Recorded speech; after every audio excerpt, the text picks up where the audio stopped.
Chair Nelson and members of the board, departmental item number 1 is from the County Executive Office. It is a hearing to consider recommendations regarding an update on the coronavirus disease 2019 COVID-19. All right, thank you. And I believe we have Dr. Del Reynoso available. Yes, good morning, Chair Nelson and members of the board. May I have my slides, Madam Clerk? Next.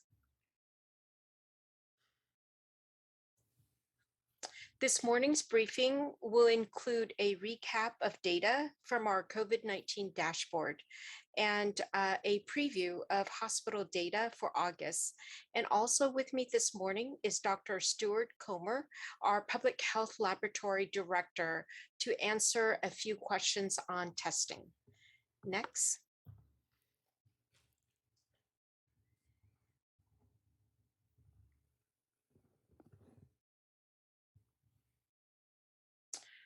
This is our Santa Barbara County by the numbers. We are reporting 63 new cases as of September 13th, and that is a decrease from our 2-week average of 117.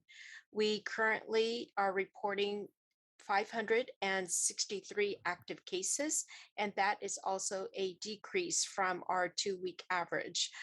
We are reporting a total of 40,752 cases with our current case rate at 17.1. Unfortunately, we did report a new death, and this individual was 18 to 29 years of age and resided in Santa Maria. We have 66 community members hospitalized currently, with 18 of them in the ICU. Our county experienced a loss of 489 lives through the pandemic due to COVID-19. And lastly, our testing positivity as of 9/9 is 5.2. Next. This graph captures our daily case rate over the spans of the pandemic.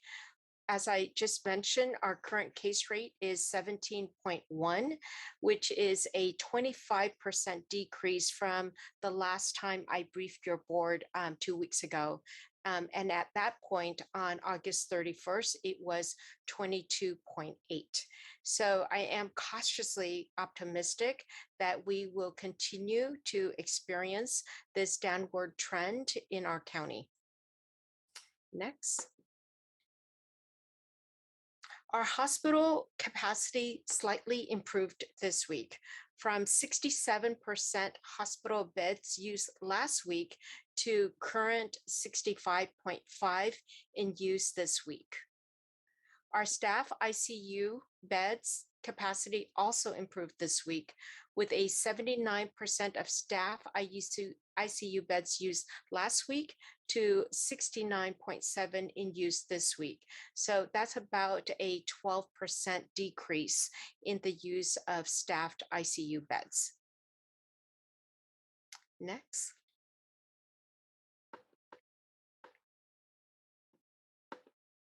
We currently have 66.6% of our eligible Santa Barbara County residents as fully vaccinated. So again, it's 1 in 3 eligible persons in Santa Barbara County is unvaccinated. So when we talk about actual numbers, that would be 128,189 eligible Santa Barbara County residents who are not yet vaccinated. Next. I'd like to share with your board this really neat graph of showing the relationship between vaccination and case rates. So on the bottom, you have the y-axis, which is the vaccination coverage. And then you have the x-axis, which is the case rate per 100,000. So if you look at the bottom of the graph, the black dotted line going across represents the daily case rate of 10 per 100,000. Above that, the red dotted line represents 20 cases per 100,000. And then the purple dotted line represents the daily case rate of 30 per 100,000. So this graph shows a correlation between vaccination rate and case rate. So you can see to your right, the counties like Marin, with higher vaccination rate typically will have lower case rate. So if you go to your left, these counties like Lassen, like King, have the lower vaccination rate, and correlating to that, they are also experiencing a higher case rate, daily case rate, than the counties on the right. So you can see right in the middle is Santa Barbara. We're right in the middle. So this is data from the last 2 weeks. We are in right above the red dotted line at about 22 cases. And so our hope is that as we increase in our vaccine coverage, moving towards the right, then our case rate will also correspondingly be lower. Dr. Dovernoso, I just want to let the Yes. public know, it's kind of difficult to see the print on this slide. So if anybody is wanting to see the specifics of what Dr. Dovernoso is talking about, you can visit the County of Santa Barbara website, and this presentation is made available on today's agenda. So you guys can pull that up on a PDF, and you guys can zoom in and see where Santa Barbara County is.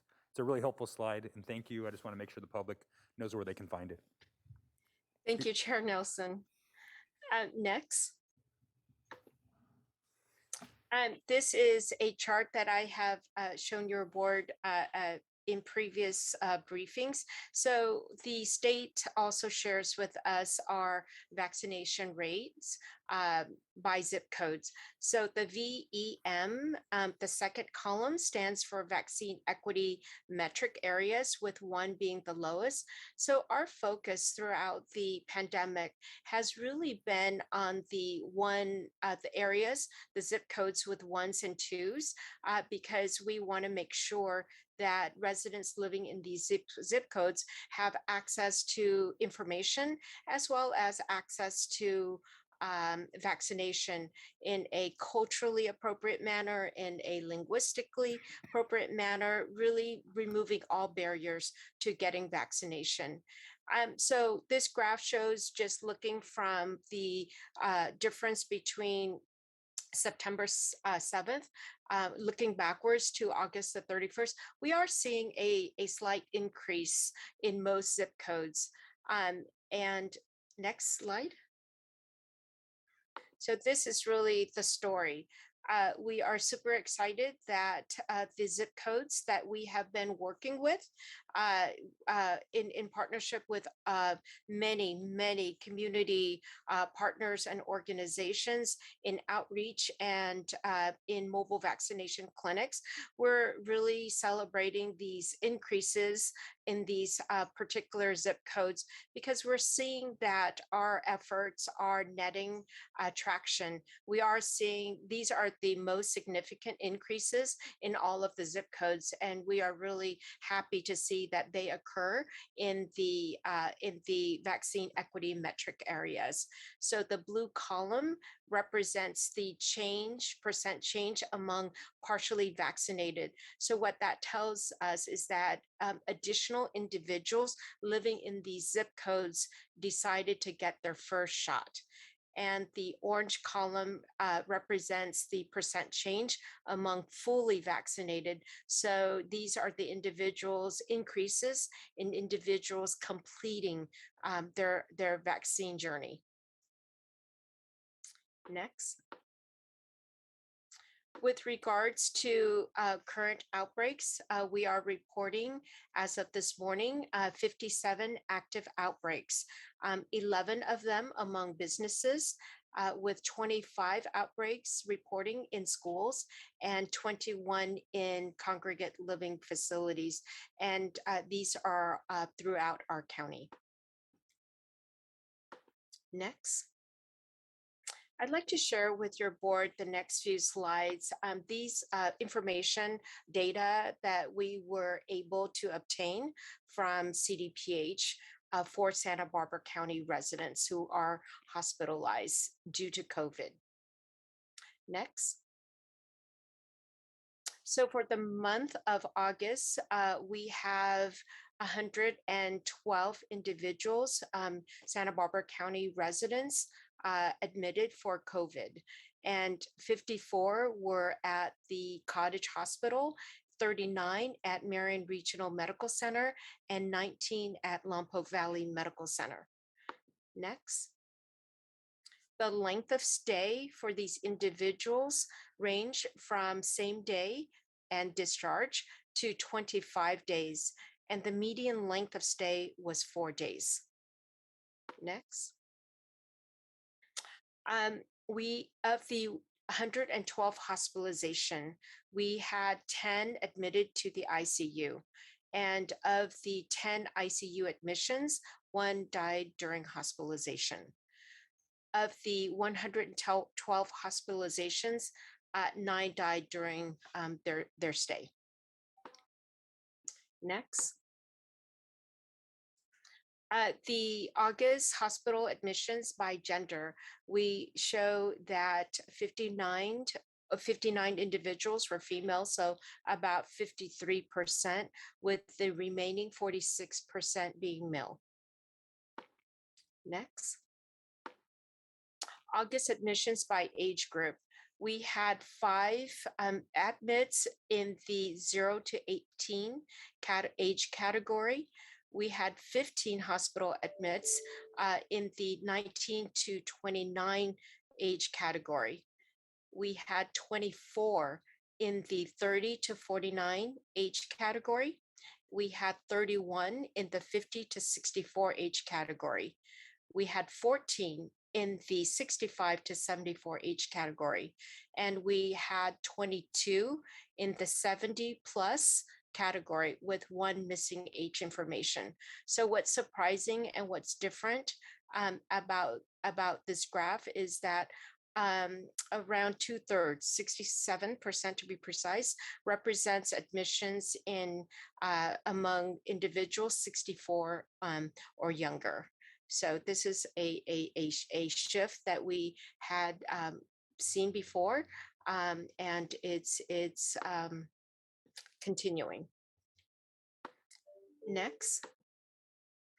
The overall median age of these 112 hospitalized individuals was 54 years. But when we look at among the unvaccinated, the median age was 52.5 years versus among the vaccinated, the median age was 80 years. Next. When we look at these individuals by vaccination status, 95 were unvaccinated. So that's 85% of our August admissions for COVID-19 were unvaccinated, with 10 individuals fully vaccinated. So that's about a 9%.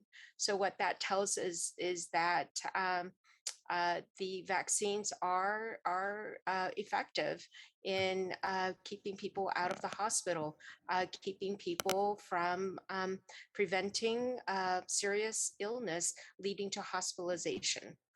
Dr. Del Next. Rosso, I want Yes. you to stay on this slide just for a minute, because I think a question that I had for you that I think is important for the public to understand is these numbers are numbers people who were admitted into the hospital with COVID as the symptom. It wasn't somebody that was getting a surgery that happened to have COVID. These are COVID-specific cases. Is that correct? That is correct, Chair Nelson. These are only hospital admissions for COVID. All right, I think that's important, because I know that sometimes these numbers can be skewed by asymptomatic patients that are possibly hospitalized for something else besides for COVID. So I think this is the story, I think, is this slide, and I just wanted to take that opportunity to answer that question in advance. Thank you. Thank you. Next, So the summary of our August COVID-19 hospital admits, and again, this is data from CDPH. There were 112 admissions. Most hospitalizations occurred at Cottage. 53% of admissions were female with 47 male. 61% of admissions were over 50 years of age. And the age group with the most admission was 50 to 60-year-olds, followed by the 30 to 49-year-olds and the 70-plus-year-olds.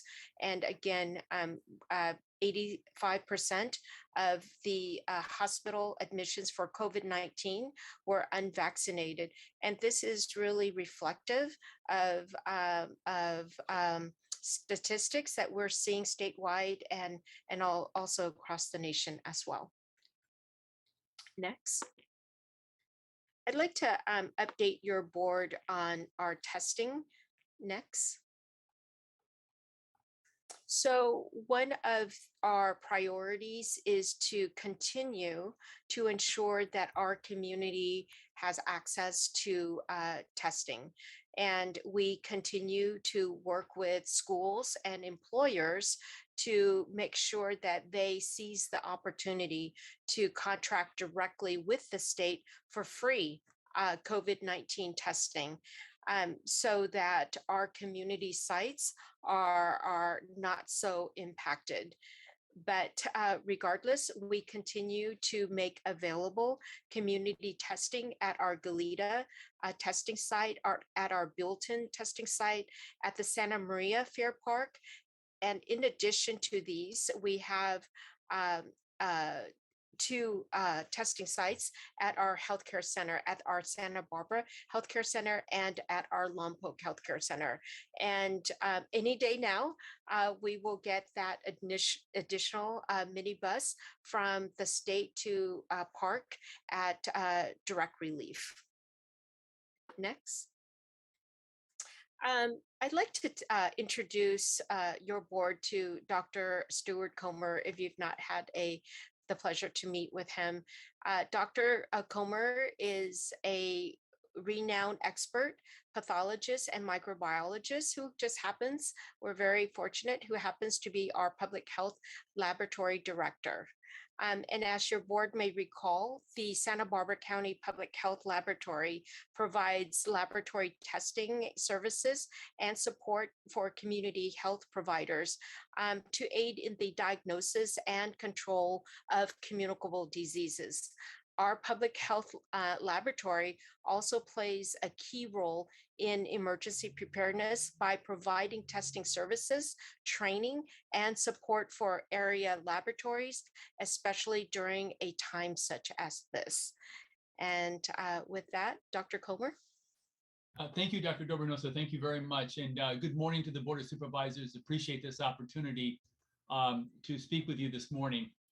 There are a few series of questions that have come up that we thought Dr. Dobranosa and I thought might be helpful if we tried to address. And so we will go through that. The first one is, are antigen tests only accurate and suitable for symptomatic individuals? And, you know, early on during the COVID pandemic, all tests submitted by the vendors for FDA emergency use authorization were for symptomatic patients. However, it became very clear that COVID is SARS-CoV-2 is a very different virus than a lot of other upper respiratory viruses, and that a significant percentage of patients actually are pre-symptomatic, or in many cases purely asymptomatic during the course of their disease. So consequently, physicians and healthcare providers pretty much ended up testing these patients, both symptomatic and asymptomatic, under a variety of different infection control scenarios. And the FDA pretty much, this comes from their website as of the 7th of September. The antigen self-test is individuals with and without symptoms, and it applies to so many of the tests that are currently on the market. So just like a lot of the molecular tests, the antigen test, which is an immunoassay, is available for both individuals with and without symptoms. Next slide, please. This one is just to share with you, there are at least 15 different unique antigen tests that the FDA has approved. And I just want to share with you, some of them are home tests and commercial tests. So they're the same tests that have FDA-EUA approval. So if you go to the site, you will see more than 15, but these are ones that are unique tests. And I broke them up into 3 tiers in terms of their test sensitivity or percent of agreement, positive percent agreement. And I just want to let you know that the county uses, as a state, the Abbott Binax Now, which is in one of the top 3 performing antigen kits. They're all greater than 97% of sensitivity, and that's extremely encouraging in that regard. And Dr. Stencil has made it very clear that and he's a director of in vitro diagnostics at the FDA, that they won't even give EUA authority by the FDA on test sensitivities less than 80%. So you can see that's where the 3rd tier is in that bottom portion. But very, very good. Cottage uses the Lumera, which is right next to the Abbott Binax Now. So the Santa Barbara County is actually well served by their use of antigen tests. I just want to bring to your attention that antigen tests, and this is some unpublished testing and research done by UC San Francisco. They actually tested the Binax Now against a molecular test, common molecular test using CDC protocol, and also showed that they could actually culture the virus. So SARS-CoV-2 can only be cultured in a biosafety level 3 lab. So there are very few labs that actually meet those requirements, but UC San Francisco has that. So there's a very small percentage of cases where you'll be antigen negative, but you will have a positive nucleic acid test and you'll be able to culture the virus, but it's actually a very, very small percentage. The one advantage, of course, to antigen, we'll talk about this toward the end of this presentation, is you can have a situation where you get very low viral loads, remnants of the virus that you can pick up by very sensitive molecular tests. And the question is it transmissible? Is that virus transmissible? And one of the potential advantages of using the antigen test is that you generally have to have an intact virus or virion particle in order to get the test to test positive.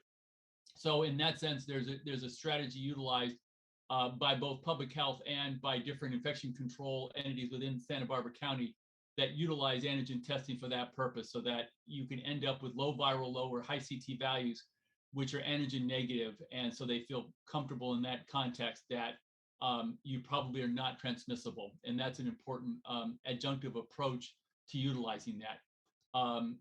Next slide, please.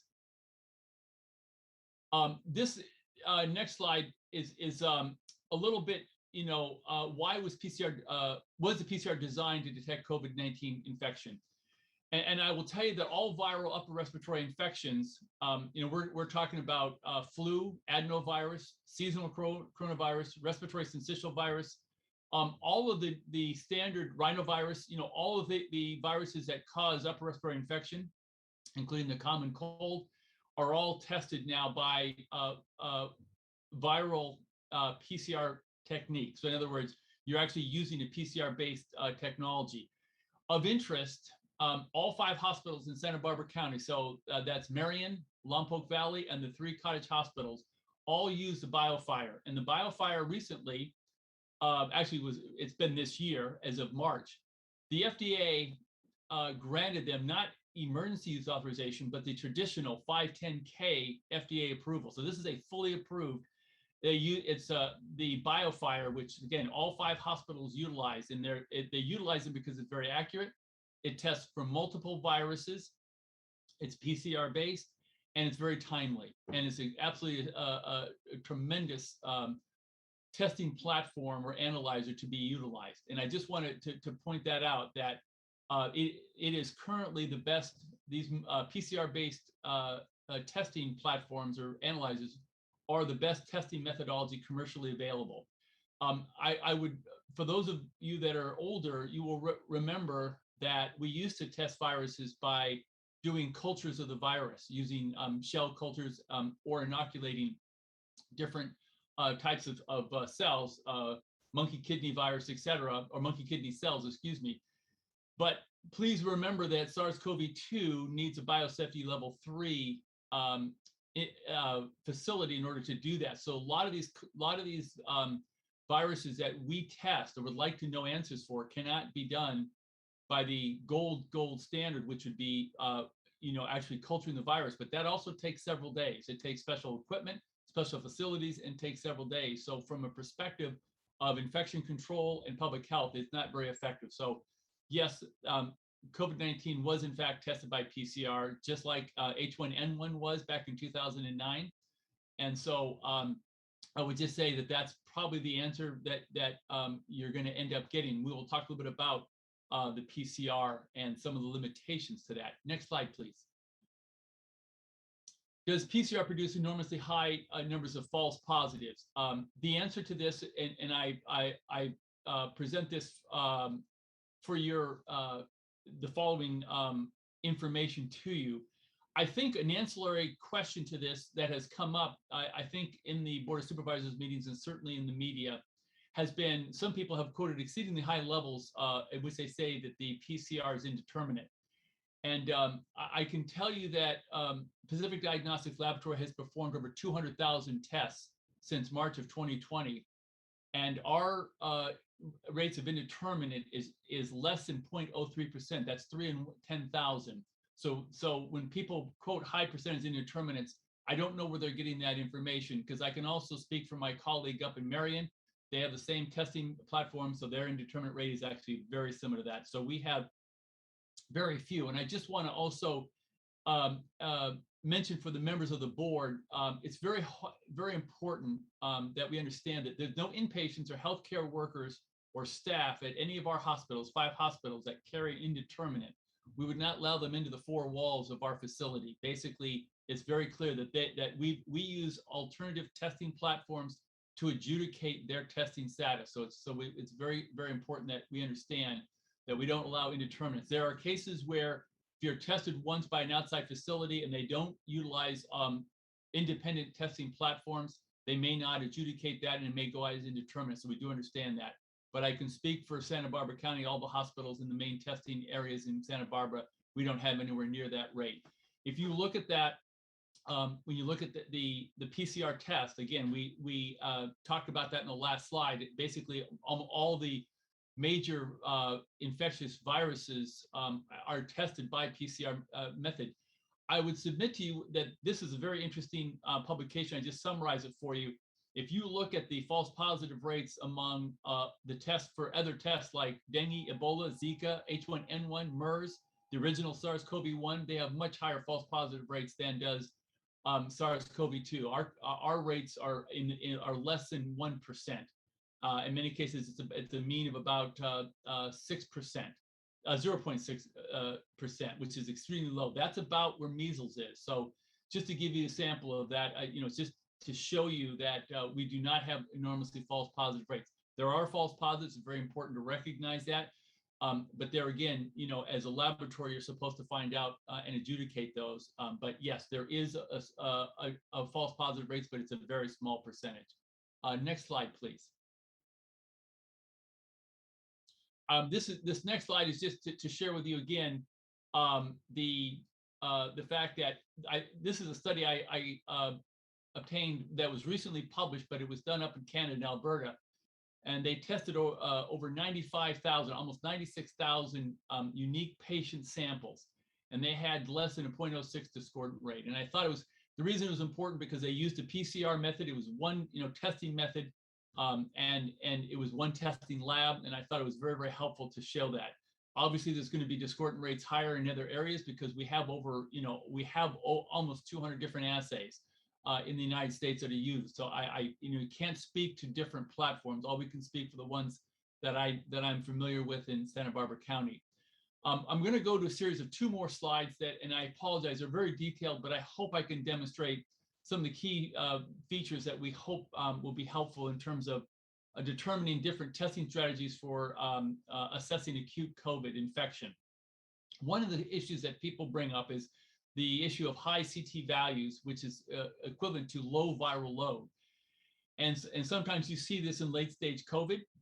And the question is it transmissible, or are you simply amplifying viral remnants or subgenomic elements of the SARS-CoV-2 virus? And the answer to that is yes, that is true. And this is why we're going to talk a little bit about different strategies that people utilize for actually reporting that out.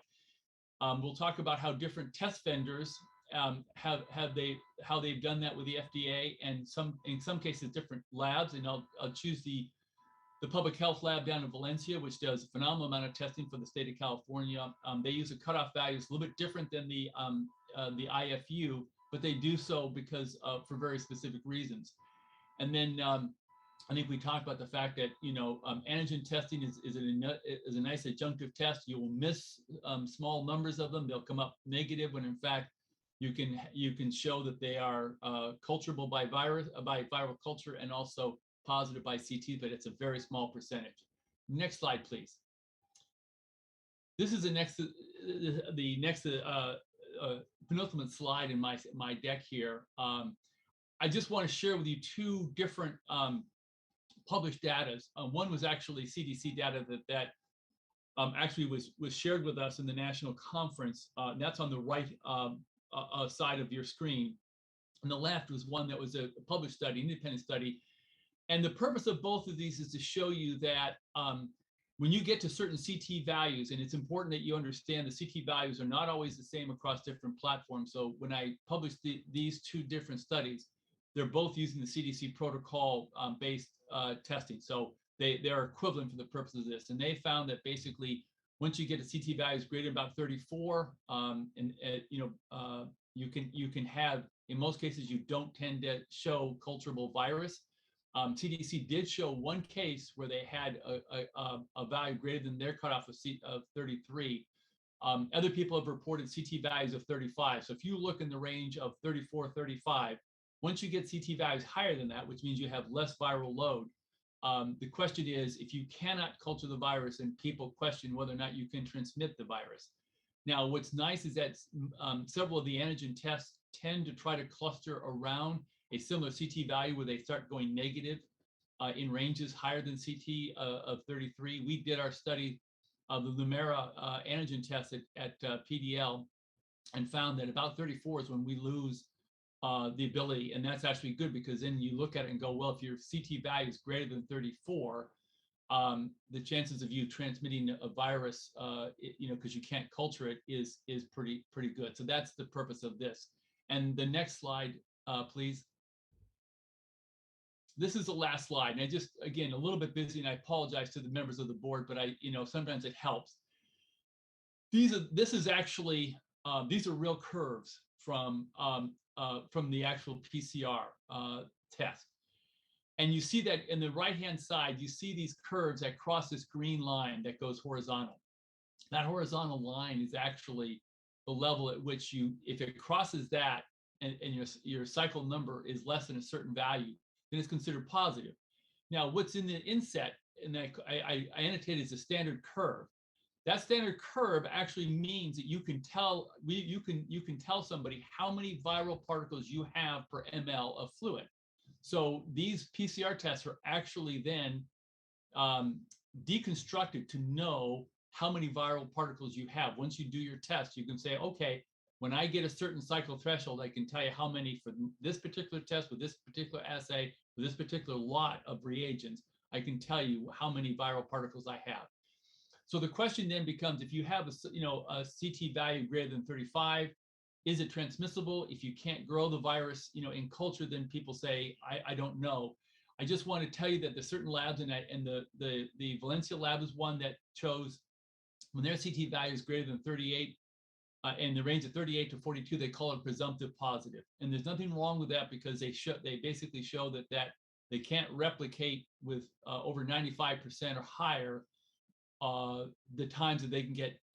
If they did the test 100 times, they're expecting that they would get the same result at least 95 or more times. And so they basically chose to say it's presumptive positive. And so some people say, hey, I've seen a lot of presumptive positives. Well, it's because they chose to do that. But there's a certain rationale behind that. Well, not all laboratory directors agree with that, but I just thought I would share that with the board so they would understand that. But again, when you have low CT values in that range of 35 or less, you should actually be calling all those positives by PCR. At that point, I will open up for any questions, and thank you for your time to the Board of Supervisors. Thank you, Dr. Comer. Supervisor Hart. Yeah, I just want to thank Dr. Comer for, again, being available to answer these these common questions that we have gotten at board hearings from many different members of the public with some really technical, substantive answers. You know, this is, I think, needs to be a permanent part of the board presentations. We continue to get really interesting comments from folks, public comment and through emails. I think that's reflective of the national conversation about the moment we're living through. And the only thing we can do to answer those questions is to dig in and be substantive and careful and thoughtful. And Dr. Comer is always that way. And I just really appreciate him taking the time to talk us through, the science behind these questions. They're not simple answers because these questions are framed in a simplistic way, and it's important to take the time to unravel that and make it clear, how many people around the world are working on this and what level of degree of certainty is part of the medical science, this being aimed at this global disease. And how some of the things, unfortunately, that are being said are just so untrue. And it's important to tell the truth and tell it directly and tell it clearly. And we're really fortunate to have Dr. Dovernoso and Dr. Comer and Dr. Ransdorf here to help us answer those questions. Thank you, Supervisor Hart. I was going to say, I apologize. There's one additional question that had to just do with swabs, and I do apologize to the board. It was in the last slide of that. And the question was, are they coated with cancer-causing chemicals? And one of the materials used is rayon is one example. The answer to this is that the swabs we use are the same swabs that we've been using for decades for a host of infectious disease testing. The answer, truthfully, is yes. Is it possible that you can have a byproduct of dioxin? The answer is yes. But the point being is that the FDA, nor the CDC, nor the EPA have shown that there's percutaneous nor inhalation exposure to that. So that you can make that statement, but the consequences of that are not clear as it applies to the testing. So I apologize, but I just wanted to bring that out. At the present time, there's no federal agencies that have said that there's a problem with the swabs, and we've been using these same swabs for decades. Thank you so much. Thank you, Dr. Comer. Supervisor Lavanino and Supervisor Williams. Thank you, Mr. Chair. And it wasn't part of our presentation, but it's a stat that I always like to look up on our dashboard, because it was mentioned that 66.6%, which is, we got to get off that number, 666. So somebody has to go out and get a vaccine today. But that's the percentage of folks that are fully vaccinated. And I went to the dashboard, and 75.1% of people now have taken at least one shot. So that's I wasn't sure we were ever going to get to that 75, but at least that tells you that 75% of the people believe in the vaccine, that they're willing to go take a shot. So obviously we have to get those folks their second shot and make sure that they're fully vaccinated. But I know the outreach is being done on that. But it's easy to get caught up, especially at our meetings, in listening to dissenters, especially loud folks that are very passionate. But I think it's also important to remember that we're going to close in very soon on 80% of the people in this county being vaccinated that are eligible to be vaccinated. And I think that's amazing work done by a lot of people. Folks that are hesitant, I think are with the information that's being provided, like we just had, and that was maybe for me a little, I know we have to answer with technical information. I got to be honest with you, a lot of that was over my head, and I think that's part of this, is that relying on folks that do understand this and that this is what they do, as opposed to me trying to explain it to somebody. I appreciate the fact that we have folks whose life work is working on something like this in our meetings, providing information. So I just think it is a positive that we are moving in the right direction, and I appreciate all the work that's being done in that. regard. Thank you, Supervisor Lavanito. Supervisor Williams. Well, I do think that things are looking better, both in terms of our numbers of infections. I do want to ask a question about that. What is the time horizon for the 63? Because some members of the press have reported that there were over 300 infections over the weekend. So I just want to know what the time horizon is, and if that was just different days, or if that is not correct, and if so, it would be great to have you correct that. That question is for Dr. Do Reynoso. Yes, yes. Chair Nelson, could Chair, let me start over. Supervisor Williams, through the chair, could you please repeat your question? Yes, a member of the press has reported that there's over 300 infections in the last 3 days, and your number is 63. Is that a different number of days, or is that press report wrong? And of course, if it's wrong, can we make sure it gets corrected? Yes, we will verify the numbers, but I'm not sure where the press got their numbers. But typically, when we have our daily cases, our reported cases, when it is adjudicated and assigned to episode date, then that number gets reflected as an episode date versus the daily reporting. That's when we get the lab results. So we will clarify with the media on that. Great. And then, just I know things are going better. I think, though, we're going to need to have real determination and still strong work to get to a higher level of vaccination. It's generally the case that the last people to convince to vaccinate are harder to convince than the first people. It's gonna slow down again. And it's going to take some outreach, because a lot of people that haven't gotten vaccinated, it's not for ideological reasons. It's for other reasons. That people have busy lives. They're barely making it, often barely surviving it in Santa Barbara. So sometimes it's a matter of convenience. It's a matter of how many people in the household can all do it at once. It's a matter of getting time off work. It's all those kind of things. And so I think our outreach is still really important, and I still want to see some follow-up in that regard. Those numbers that were provided 2 weeks ago, to me, are super squishy. 40,000 walk contacts is enough that every household in the whole county should have been walked for that number of people. And so they must be counting those numbers weird. And every household did not get walked in the county. So I want to see us do more outreach, because it's good that we're spending effort correcting the misinformation. I do think misinformation is its own kind of public health emergency. But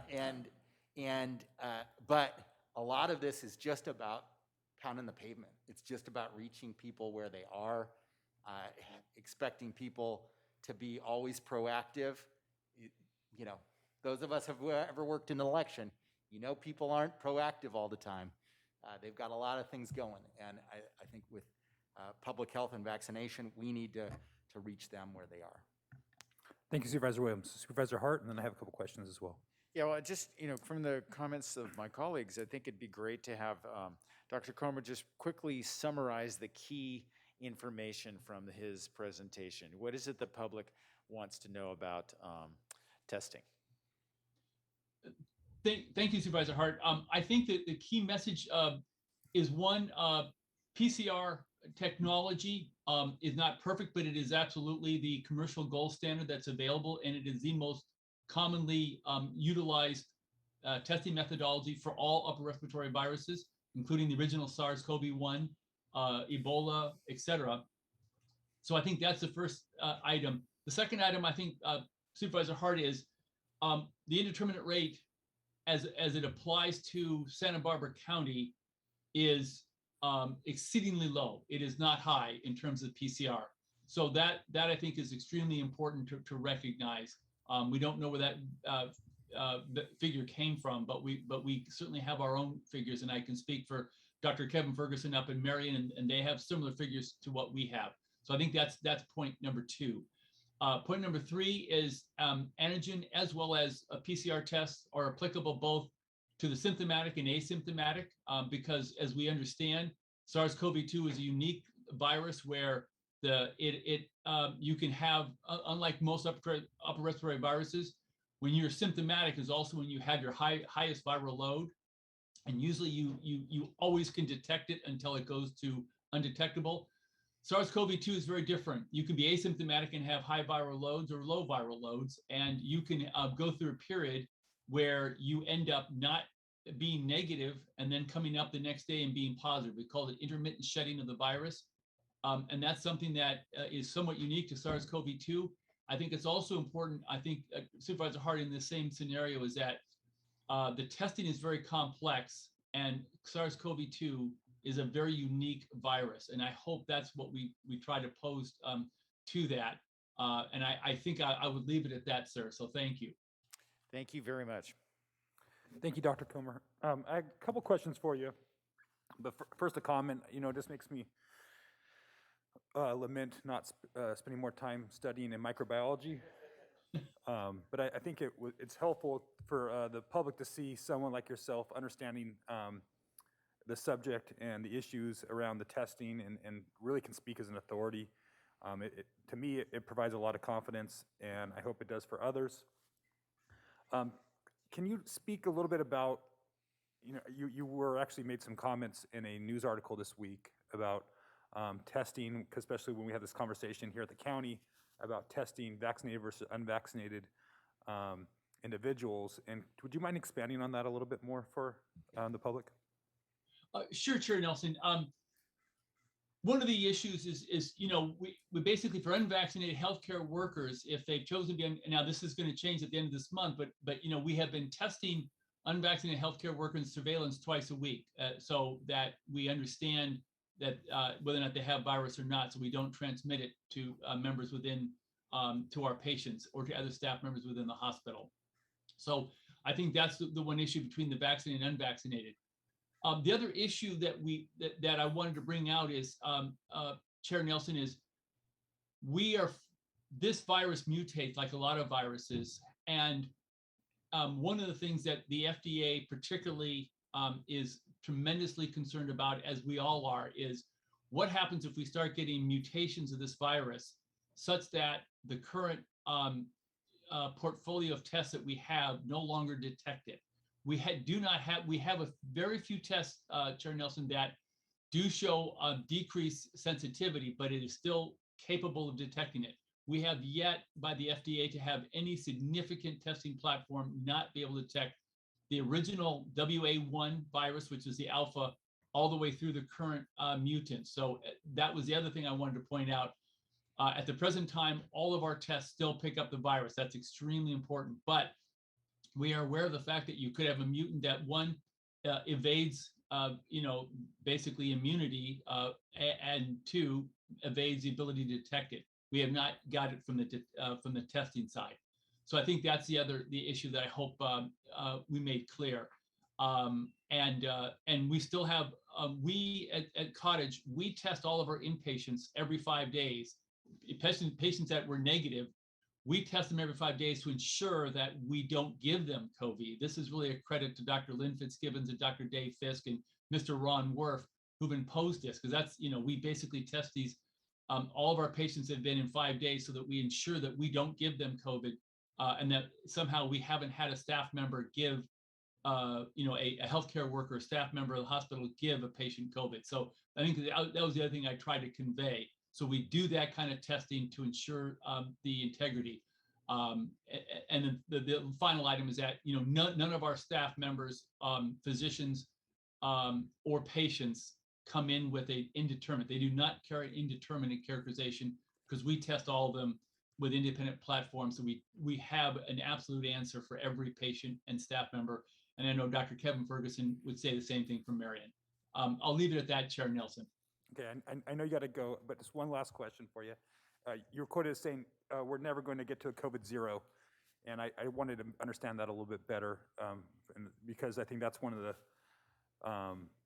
the feelings out in the community is if we get enough people vaccinated, we're going to eliminate COVID from our lives. I don't necessarily agree with that, but I would love to hear what you think. Yes, sir.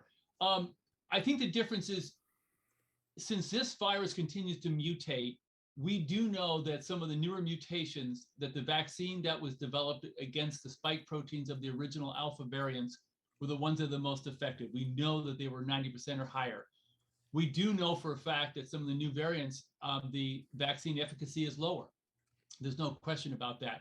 Well, so our point to this, I think, Chair Nelson, is as this thing mutates, we just don't know. We know that at some point, it's going to be very difficult to get a vaccine that is so incredible that it can get all future mutants. Just like we have H1, just like we have influenza, we alter the H and N components of our vaccines every year to the best of our knowledge so that we pick the most effective vaccine. But as you know, Chair Nelson, influenza is not, vaccine is not completely effective. And I think that will probably be true of SARS-CoV-2 as well, because it will continue to mutate. All right, thank you. And I thank you for being generous with your time. I understand that you get back to work, so I appreciate that. So just to let everybody know, Dr. Comer will not be available for any follow-up questions, but I think we also want to go to the public this time. Chair Nelson and members of the board, we have